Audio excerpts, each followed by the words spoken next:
बेसिकची high level questions आहेत. तर आज क्वेश्चन स्क्रायबर आणि कॅलिपरवरती येत आहे. चला स्टार्ट करू.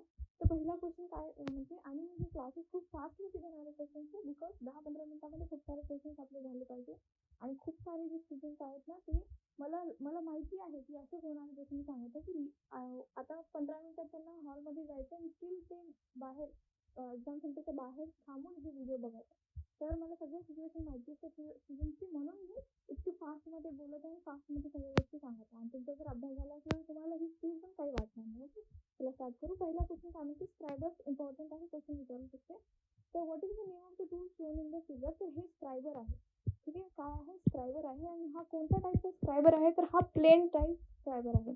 त्याच्यामध्ये अशी पेन्सिल सारखी अशी नोक असते. त्याला यूज कशासाठी करतात मॅडम, स्क्रायबर जे आहे ते जसं मी सांगितलं पेन्सिलची नोक तसं ते लाईन जे आहे ते खेचण्यासाठी, पॅरलल लाईन असो किंवा कशी लाईन पण असो, म्हणजे त्याची एक लाईन इंडिकेट करण्यासाठी एखाद्या जर तुमच्याकडे जॉब आहे तर त्या जॉबवरती लाईन खेचण्यासाठी स्क्रायबरचा यूज केले जाते. तुम्ही जेव्हा IT इन्स्ट्रक्टर होणार तर तुम्ही स्क्रायबरचा यूज करणार 100%. आणि त्यातल्या त्यात प्लेन स्क्रायबरचा खूप जास्त यूज केला जातो.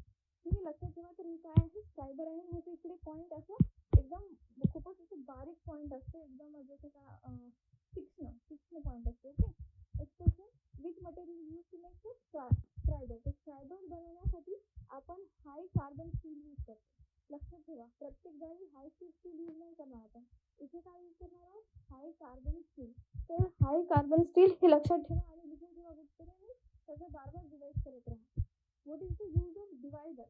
डिवायडर बघा हे अशा प्रकारे असते. तर डिवायडर यूज कशासाठी करतो आपण स्कूलमध्ये डिवायडर यूज कशासाठी केलाय, एक तर डिस्टन्स जे आहे आपल्या स्केलवरून उचलून आपल्या नोटबुकमध्ये दाखवण्यासाठी केला, किंवा आपण जे आहे सर्कल स्क्राईब करण्यासाठी केलाय, सर्कल ड्रॉ करण्यासाठी केलाय. तर इथे बघा ऑप्शनमध्ये जे दिलेलं आहे स्क्रायबिंग द सर्कल. ठीक आहे, स्क्रायबिंग द सर्कल म्हणजे सर्कल गोल ड्रॉ करण्यासाठी वगैरे आपण काय करतो, डिवायडरचा यूज करतो. मी दाखवू का तुम्हाला इमेज दिली हे बघा, ठीक आहे, हे डिवायडर. तर डिवायडर कशासाठी यूज केलेला आहे, ते सर्कल बनवण्यासाठी. हां, next, what is the name of the tool shown in the figure. Just मी तुम्हाला सांगितलं की एक डिवायडर आहे. काय आहे, डिवायडर आहे. डिवायडर दोन टाईपचे असतात, एक असते फॉर्म जॉईंट, एक अशा प्रकारे, आणि एक असते इथे स्प्रिंग असते. ठीक आहे, त्याला म्हणतात स्प्रिंग जॉईंट. ते पुढे दिलेला आहे question. Next question, which one of the following is served as the datum. अच्छा, डाटम काय चीज असते मी सांगते मी तुम्हाला. जसं आता एखादा व्यक्ती इथे थांबलेला आहे फ्लोअरवरती, समजा आपण फ्लोअर. तर ह्या फ्लोअर पासून आपण त्याची जर हाईट मेजर करायची झाली तर आपण कुठून मेजर करणार, इथून ह्या फ्लोअर पासूनच मेजर करणार आहे ना. तर ह्या फ्लोअर पासून ह्याची जी हाईट मेजर करत आहोत इतकं, ठीक आहे, ही जी त्याची हाईट आहे, तर आपण त्याच्यासाठी जे डाटम मानलेला आहे, जे रेफरन्स मानलेला आहे, ते फ्लोअर मानलेलं आहे, ती जमीन मानलेली आहे ज्याच्यावरती तो थांबलेला आहे, त्यालाच डाटम असं म्हणतात. म्हणजे मेजरमेंट करण्यासाठी जे रेफरन्स पॉईंट कन्सिडर केला जातो आणि जो शेवटचा पॉईंट असतो जिथपर्यंत रेफरन्स आहे ते सगळं जे असते ते डाटम म्हणून कन्सिडर केले जाते. डाटम खूप वेगवेगळ्या प्रकारचे असतात. एज डाटम असते ज्याच्यामध्ये 2 एज जे आहे ते आपण कन्सिडर करतो. सेंटर डाटम असते ज्याच्यामध्ये आपण सेंटर जे आहे सर्कलचं ते कन्सिडर करतो. लाईन डाटम असते. ठीक आहे, खूप सारे डाटम असते, तुम्ही अभ्यासले असेल ते गोष्ट. ओके, तर इथे काय विचारत आहे की काय होतं, हां, which of the following is served as the datum. तर डाटम बघा, मार्किंग टेबल जे असते, ठीक आहे, मार्किंग टेबल तुमच्या वर्कशॉपमध्ये तुम्ही बघितलं असेल की मार्किंग टेबल पण एक डाटम सारखाच काम करायचा. त्यातल्या त्यात ते व्ही ब्लॉक जे असतात, व्ही ब्लॉक झालं, पॅरलल ब्लॉक झाले, ते पण ॲज अ डाटम यूज केले जातात. ओके, हे छोटे छोटे पॉईंट्स आहेत. तुम्हाला वाटतंय पेपर इझी असेल, पण छोटे छोटे पॉईंट्स लक्षात ठेवायचे. पेपर हार्ड नाही आहे, पण छोटे छोटे पॉईंट्स थोडासा धोका देऊ शकतात. Next, how the size of divider is specified. तर बघा, साईज जी आहे डिवायडरची ती स्पेसिफाय केली जाते. मी इमेजने दाखवेन तुम्हाला, इथूनच समजून जाईल तुम्हाला. हे बघा, तर हे तुम्हाला इमेज दिसत आहे. तर ह्या फलक्रम मध्ये इथे पिवोट असते छोटूसं, त्याच्या सेंटर पासून ते डिवायडरच्या ह्या पॉइंट पर्यंत जे लेंथ असते त्याला आपण डिवायडरची साईज म्हणून म्हणतो. काय म्हणतो, डिवायडरची साईज म्हणून म्हणतो. तर इथे ऑप्शन बघा, option number 4, option number D काय म्हणते, distance from the point two the centre of the fulcrum roller pivot. ठीक आहे, पिवोटच्या सेंटर पासून ते पॉइंट पर्यंत जे असते ते साईज असते. तसं डिवायडर बघितलं गेलं तर 2 टाईपनी स्पेसिफाय करतात. एक तर त्याची लेंथ किती आहे पिवोट पासून पॉइंट पर्यंत, दुसरा की ते किती मेजरमेंट वगैरे करू शकते. ठीक आहे, मेजरमेंट किती करू शकते, like 50 mm, 500 mm, 50 mm, 20 mm अशा प्रकारे जे आहे त्याला डिवायडरला स्पेसिफाईड केलेलं असते. ठीक आहे, डिवायडरला स्पेसिफाईड केलेलं असते, हे लक्षात ठेवा.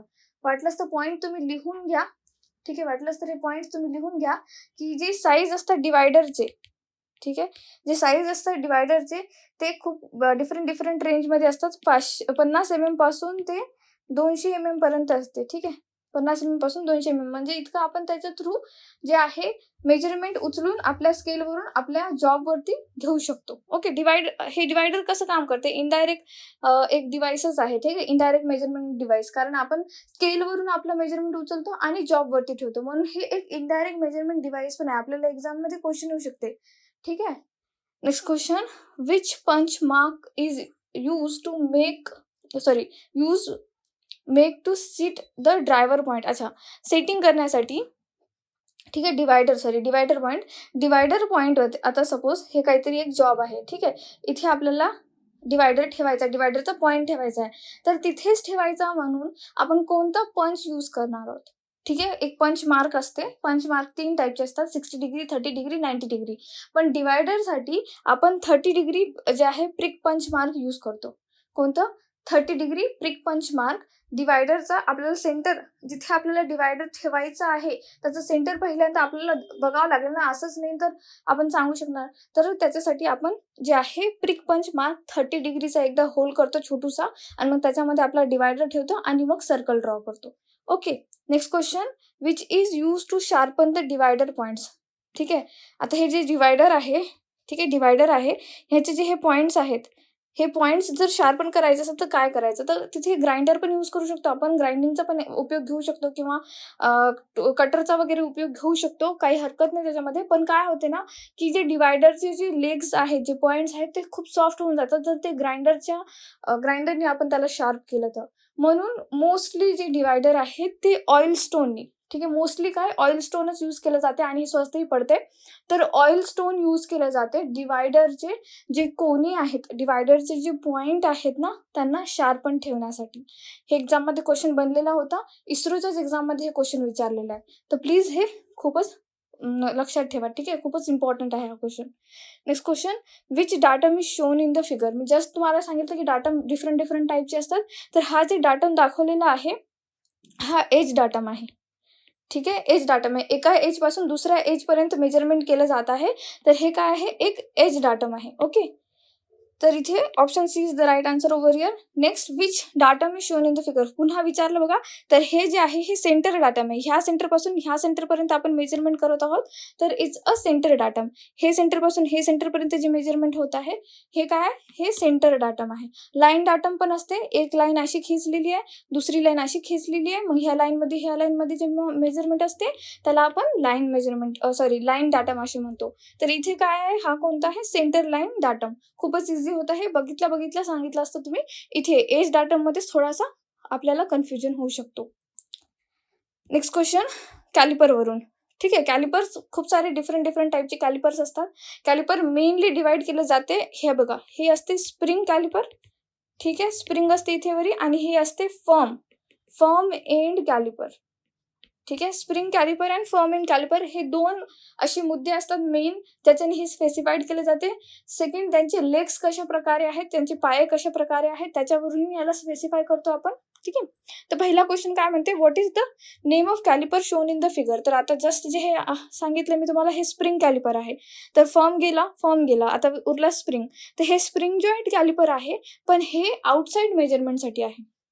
म्हणजे कसं, की जर मी इथे कोणता बॉक्स ठेवला, ठीक आहे, तर हे बॉक्सचं आउटसाइड मेजरमेंट करेल, ना की त्याचं इंटरनल मेजरमेंट करेल. ठीक आहे, इंटरनल मेजरमेंट करू शकणार नाही, पण त्याचे आउटसाइड मेजरमेंट करून दाखवू शकते. तर हा काय झाला, स्प्रिंग जॉईंट आउटसाइड कॅलिपर. काय झाला, स्प्रिंग जॉईंट आउटसाइड कॅलिपर.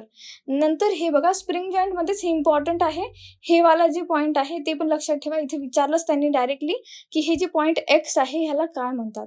तर हे पॉईंट एक्स जे आहे हे ऍडजस्टिंग नट असते, की तुरंत जे आहे तुम्ही खूप लवकर ऍडजस्ट करू शकता तुमचं नट तुमच्या जॉबवरती, आणि मग त्याचे मेजरमेंट घेऊ शकता, आणि ते मेजरमेंट उचलून तुम्ही तुमच्या स्केलवरती घेऊ शकता की हा किती आहे काय नाही ते. ठीक आहे. तर हे खूप महत्त्वाचं आणि थोडंसं महाग असते हे divider compare to firm joint calliper. थोडंसं महाग असते, पण स्टील हे खूप जास्त ॲक्युरेट असतं आणि खूप फास्टमध्ये आपण ह्याच्यावरती काम करू शकतो. तर लक्षात ठेवा, हे ॲडजस्टिंग युनिट आहे आणि हे ॲडजस्टिंग युनिटमुळेच जे आहे खूप लवकर काम होते ह्याच्याने. Next question, what is the name of the calliper shown in the figure? आता जस्ट आपण बोललो हे, पण ह्याच्यामध्ये थोडासा डिफरन्स आहे. आता काय डिफरन्स आहे बघा, हे जे आहे हे इनसाइड मेजरमेंटसाठी आहे. म्हणजे जर असा कोणता बॉक्स आहे ठेवलेला इथे, ठीक आहे, आणि त्याच्यामध्ये अशा प्रकारे एक बनलेला असेल, काही पण आपण दाखवू शकतो इथे, असा बॉक्स बनलेला आहे. तर मला जर हे मेजरमेंट करायचं आहे, मला जर ह्याचं इनसाइड मेजरमेंट करायचं आहे, हा वाला किती असेल बाबा, तर हे मेजरमेंट करायचं असेल तर मी काय करणार, हे जे आहे इथे उचलून इथे ठेवणार, ठीक आहे, असं. तर हे काय आहे की हे इंटरनल मेजरमेंट करत आहे. हे जे त्याचे लेग्स आहेत, मी तुम्हाला सांगितलं ना की लेग्सवर पण डिफाईन्ड होते कॅलिपर, की इनसाइड जे आहे, तर जर त्याचे लेग्स असतील इनसाइड मेजरमेंटसाठी, ठीक आहे, आणि आउटसाइड मेजरमेंटसाठी, तर हे कसले होते, हे आउटसाइड मेजर करत होते, पण हा जो आहे ते इनसाइड मेजर करतो. सेकंडली ह्याचं वरती बघायचं की कसं आहे, फर्म जॉईंट आहे का स्प्रिंग जॉईंट आहे, तर हा स्प्रिंग जॉईंट आहे. तर मग आन्सर काय असणार आहे, हे एक स्प्रिंग जॉईंट आहे आणि जो की इनसाइड मेजरमेंट करेल. तर स्प्रिंग जॉईंट इनसाइड कॅलिपर, ठीक आहे, spring joint inside calliper is the right answer over here. Next question, okay, what is the name of the calliper shown in the figure? तर हे फर्म एंड आहे, है ना, firm end आहे. आधी हेच बघायचं सरळ. आता तुम्ही म्हणणार मॅडम एक्झाममध्ये आम्हाला डायग्राम येणार का? डायग्राम आली तर खूपच चांगलं आहे, माहिती आहे का, खूपच चांगलं आहे. ALP मध्ये भरपूर डायग्राम बघितले मी, इस्रोच्या टेक्निशियनच्या पेपरमध्ये एकही मला डायग्राम दिसला नाही आहे. त्याच्यामुळे मग मी विचार केला की जितकं इम्पॉर्टंट आहे तितकं तर सांगणं गरजेचं आहे, त्याच्यामुळे मी प्रत्येक गोष्ट सांगते. ओके, तर हे काय आहे, फर्म जॉईंट आहे. तर स्प्रिंग जॉईंटचे ऑप्शन काढून टाका. आता हे फर्म जॉईंट आहे, पण इंटरनल मेजरमेंट करू शकते का? जर असा कोणता बॉक्स दिला आणि त्याचं इंटरनल मेजरमेंट करायला सांगितलं तर हा करेल का? नाही, हा आउटसाइड मेजरमेंट करेल, कारण त्याचे लेग्स बघा त्याच हिशोबाने बनवलेले आहेत की तो फक्त आउटसाइड मेजरमेंट करेल. तर याचा आन्सर काय होणार आहे, option C, firm joint outside calliper. ठीक आहे, firm joint outside calliper. Next हे बघा, इथे लगेच इथे दिसलेलं आहे की what is the function of calliper shown in the figure. ठीक आहे, तर ह्याचा फंक्शन काय, हा कोणता आहे, फर्म जॉईंट आहे. ठीक आहे, हे लक्षात ठेवा, फर्म जॉईंट आहे. आणि हा जो आहे कोणत्याही मटेरियलची एक्सटर्नल, ठीक आहे, एक्सटर्नल मेजरमेंट करू शकते, ना की इंटरनल. तर ह्याच्यामध्ये बघा, डेप्थ मेजर नाही करू शकत, इंटरनल मेजरमेंट नाही करू शकत, त्याच्यासाठी इनसाइड कॅलिपर असते.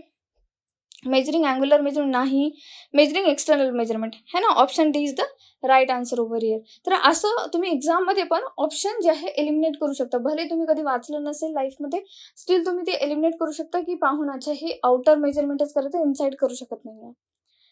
What is the use of hill type jenny calliper? Jenny caliper extreme important, ह्याच्याबद्दल मी जेवढं पण ह्या क्लासमध्ये सांगणार आहे तुरंतच्या तुरंत तुमच्या दिमागामध्ये फिट करा ती गोष्ट, कारण जेनी कॅलिपरवरती एक क्वेश्चन आहे म्हणजे आहे. हे जेनी कॅलिपर एक्झामिनरचं एक्स्ट्रीम फेवरेट टॉपिक आहे. ठीक आहे, जेनी कॅलिपर दोन टाईपचे असतात. जेनी कॅलिपर युज्युअल म्हणजे एकदम नॉर्मल वाला एक असते, आणि एक असते हिल टाईप, त्याचे जे पाय वगैरे, तर ते क्वेश्चन ठेवलेले आहे ते दाखवते मी तुम्हाला. तर जेनी टाईप जे आहे, ठीक आहे, हिल टाईपमध्ये जे हिल टाईप जेनी कॅलिपर आहे त्याचं यूज कशासाठी केलं जाते, तर जेनी कॅलिपरचं यूज जे आहे ते लाईन ड्रॉ करण्यासाठी, पॅरलल एजेसवरती लाईन ड्रॉ करण्यासाठी केलं जाते, एकतर इंटरनल किंवा एक्सटर्नल एजेसवरती. पण इथे हिल टाईप विचारले तर हिल टाईप जे आहे ते एक्सटर्नल एजेसवरती लाईन ड्रॉ करण्यासाठी वापरलं जाते. तर इथे राईट काय असणार आहे, इथे drawing parallel lines along the outer age.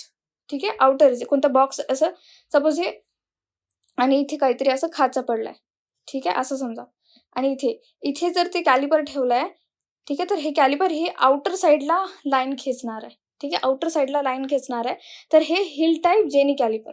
आणि जर युज्युअल जे जनरल असते ते इनसाइड जे असते ते लाईन खेचणार आहे. ठीक आहे, इनर एजवरती. ते क्वेश्चन ठेवलाय त्याच्यामुळे मी एवढं एक्सप्लेन इथे नाही करत आहे.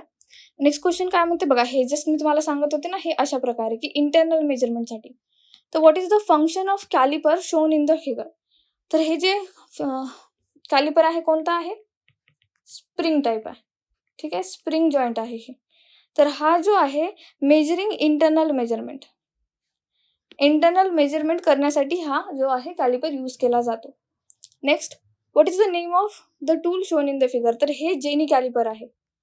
ठीक आहे, जेनी कॅलिपर आहे, पण कोणता जेनी कॅलिपर आहे, ऑर्डिनरी, कारण ह्याचा जे लेग आहे बघा इथे असा बेंड आहे. ठीक आहे. फक्त इथे छोटूसा बेंड आहे, इथे दिसत आहे तुम्हाला? Let me just zoom it out for you. हे बघा, हे जे आहे हे फक्त छोटूसा बेंड आहे. तर एवढा छोटासा जर बेंड असेल तर हे जे आहे हे आपण इनसाइड पॅरलल लाईन खेचण्यासाठी यूज करतो. ठीक आहे. कोणत्या पण जे जॉब आहे त्याच्या इनसाइड पॅरलल लाईन खेचण्यासाठी यूज करतो. ठीक आहे. हे लक्षात ठेवा. आणि हे जे आहे ह्याला म्हणतात ऑर्डिनरी जेनी कॅलिपर. कोणतं कॅलिपर? Ordinary jenny caliper. Okay. Option C is the right answer over here. Next question, which is use to find the centre of the round bar. तर बघा, जेनी कॅलिपरचा जे यूज आहे ते राऊंड बारचा centre use करण्यासाठी पण म्हणजे काढण्यासाठी पण आपण यूज करू शकतो. तर तुम्ही म्हणाल मॅम डिवायडरचा पण यूज करू शकतो ना. पण मोस्टली, ठीक आहे, मोस्टली जे आहे IT इन्स्ट्रक्टरचा एक्झाम आहे तर त्यांच्या हिशोबानेच आपल्याला आन्सर द्यावा लागणार आहे. तर लक्षात ठेवा, जेनी कॅलिपरचा यूज केला जातो राऊंड टेबलमध्ये. ठीक आहे. राऊंड कोणतं जर हे असेल ऑब्जेक्ट असेल, जॉब असेल, तर त्याच्यावरती असं असं असं असं असं करून मग नंतर एक राऊंड काढला जातो आणि मग ते राऊंडचं जे आहे सेंटर काढला जाते. तुम्ही जेव्हा प्रॅक्टिकल करणार तुम्हाला लक्षात येऊन जाईल. ठीक आहे. तर जेनी कॅलिपर आहे हे. Next question, what is the use of jenny caliper. Just आपण बघितलं, to mark the arc, curve line, angular line, marking lines parallel to the inside and outside edge. मी सांगितलं ना की इनसाइड अँड आउटसाइड एजला parallel lines जर खेचायची असेल तर जेनी कॅलिपरपेक्षा चांगला कोणताच कॅलिपर नाही आहे. ठीक आहे. तुम्ही अभ्यास केला असेल तर हे खूपच क्वेश्चन तुम्हाला इझी वाटत असतील. Option D. Next question, what is the other name of jenny caliper. Extreme important. मी जेवढे नावं लिहून देत आहे आत्ताच्या आता ह्याचा जे आहे तुम्ही पाठ करून घ्या, कारण हेच क्वेश्चन बार बार रिपीट केले जाते की जेनी कॅलिपरचं नाव काय किंवा ऑड वन आउट मध्ये जेनी कॅलिपरचं नाव काय असं विचारलं जाते. तर लक्षात ठेवा, जेनी कॅलिपरचे खूप सारे नाव आहेत. सगळ्यात आधी तर हे वाला ऑप्शन जे आहे, कसलं ऑप्शन दिले ABC, हे ऍक्च्युली डी असायला पाहिजे. तर ठीक आहे, हर्माफ्रोडाईट. ठीक आहे. हर्माफ्रोडाईट कॅलिपर जे आहे हे जेनी कॅलिपरचंच नाव आहे. ठीक आहे. हर्माफ्रोडाईट कॅलिपर जे आहे हे जेनी कॅलिपरचंच नाव आहे. दुसरं अजून एक नाव आहे याचं, ऑड लेग. ठीक आहे. Odd leg calliper. तिसरा काय नाव आहे याचा? Leg and point calliper. ठीक आहे. Leg and point calliper. कारण याच्यामध्ये बघा, हे लेग पण असते ह्याला आणि हे पॉइंट पण असते, त्याच्यामुळे ह्याला लेग अँड पॉइंट कॅलिपर असं म्हटलं जातं. तर जेनी कॅलिपरची 3 नावं लक्षात ठेवा. जेनी कॅलिपर तर आहेच आहे. सेकंड त्याच्यासोबत आहे हर्माफ्रोडाईट कॅलिपर. ठीक आहे. प्रोनाउन्सिएशन तर चुकत असेल तर प्लीज माफ करा. हर्माफ्रोडाईट कॅलिपर. दुसरा आहे ऑड लेग कॅलिपर या फिर लेग अँड पॉइंट कॅलिपर. ठीक आहे. लेग अँड पॉइंट कॅलिपर दोन्ही लक्षात ठेवा. नेक्स्ट आहे, हे कोणत्या टाईपचं कॅलिपर आहे. ठीक आहे. हे जेनी कॅलिपरच आहे, पण कोणत्या टाईपचा. तर ऑर्डिनरी जेनी कॅलिपर असा दिसतो बघा, आणि हे हिल टाईप कॅलिपर आहे. कारण इथे हिल असते, बेंड नसते. हे जे लेग आहे हे बेंड नसते, हे सरळ इथे हिल असते. आणि मग हे हिल जे आहे ते तुमच्या जॉबमध्ये आपण इन्सर्ट करतो आणि इन्सर्ट करून आपण आउटसाइड लाईन खिचतो. ठीक आहे. आउटसाइड जे आहे ते पॅरलल लाईन खेचली जाते, त्या पण ज्या पण जॉबवरती आपण हे यूज करत आहोत ते. तर हे काय आहे बघा, hill type jenny calliper. Option D is the right answer over here. Next question, what is the accuracy of calliper using with the steel rule. तर स्टील रूल जेव्हा आपण यूज करतो त्याच्यासोबत जेव्हा आपण कोणता पण कॅलिपर यूज करत आहोत तर त्याची अॅक्युरेसी स्टील रूलच्या अॅक्युरेसी सारखीच असते, 0.5 mm. किती असते? 0.5 mm. हे गोष्ट लक्षात ठेवा. ठीक आहे. अच्छा, इथे क्वेश्चन संपले. नेक्स्ट क्लासमध्ये ह्याच्यापेक्षा पण ॲडव्हान्स आपण क्वेश्चन घेऊ. बेसिक टू हाय लेवल आपण क्वेश्चन घेत आहोत. ठीक आहे. Thank you so much.